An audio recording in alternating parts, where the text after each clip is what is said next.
আপনি আলিমুল বিদাতিস সুদূর, অন্তরের খবর জানেন, পরিবেশের সবকিছু আপনি জানেন।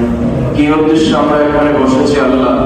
আল্লাহ, বাংলাদেশের 3 বারের সাবেক প্রধানমন্ত্রী আল্লাহ বেগম খালেদা জিয়া খুব অসুস্থ, আল্লাহ আইসিইউতে আছে। মেহেরবানি করে আপনি তাকে হায়াত দারাজ করে দেন আল্লাহ তাআলা, তাকে আপনি সুস্থতা নসিব করেন আল্লাহ।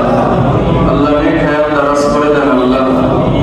আল্লাহ দেশের জন্য, জনগণের জন্য, ইসলামের জন্য তার যে খেদমত, আল্লাহ দয়া করে তার খেদমত গুলোকে আপনি কবুল করে নেন আল্লাহ।